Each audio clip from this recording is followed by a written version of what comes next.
அவர் கரியரோட உச்சத்துல விட்டுட்டு வந்தாருப்பா அப்படின்னு சொல்லிட்டு இருந்தாங்க. ஒரு நடிகர் எப்படி வந்து பொலிட்டீஷியனா எப்படி வேலை பார்ப்பாரு எங்களுக்கு தெரியலையே அப்படின்னு சொன்னாங்க. 2 வருஷமா தான் அவரு டிவிகே அப்படின்ற ஒரு விஷயத்துக்குள்ளேயே வந்தாரு. அவருக்கு இந்த பொலிட்டிக்கல் ஹேண்ட்லிங் பத்தி தெரியுமா அப்படின்ற ஒரு கேள்வியும் வருது. இப்போ நடக்கிற பிரச்சனையை கூட அவர் அமைதியா தான் இருக்காருன்ற விமர்சனமும் கொடுத்துட்டு இருக்காங்க. அமைதியா இருக்காரு எப்படி சொல்ல முடியும்? சொல்றாங்களே. அது ஒரே ஒரு விஷயம் மட்டும் இருக்காங்க.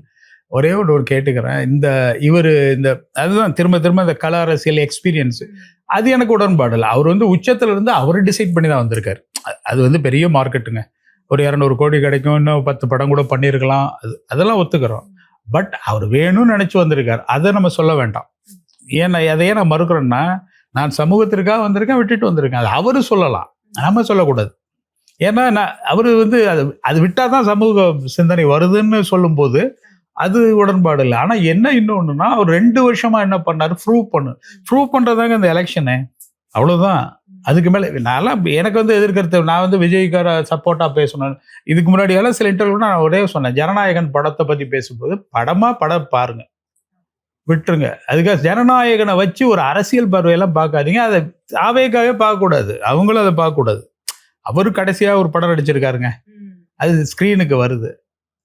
அதுல கூட சொல்லியிருந்தேன், எம்ஜிஆர் அதே மாதிரி ஒரு படம் எடுத்தார், அந்த படம் ஃபெயிலியர்.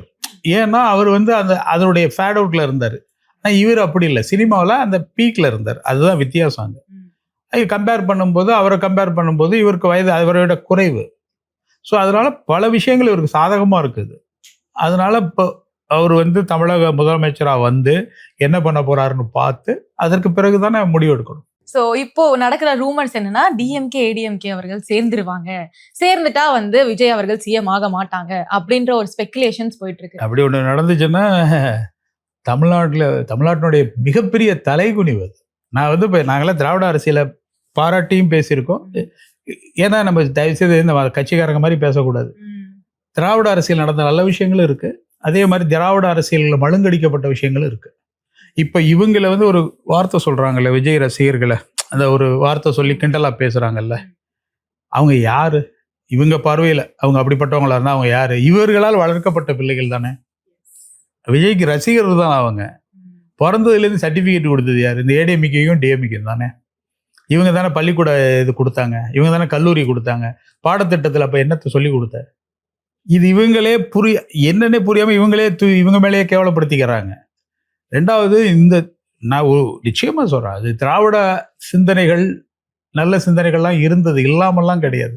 ஒரு அண்ணா கோரிய தனித்தமிழ்நாடை வந்து அவர் மாத்திக்கிட்டாரு. ஒரு கட்டத்துக்கு மேல தனித்தமிழ்நாடுங்கிறது இயல்புக்கு ஒத்து வராது.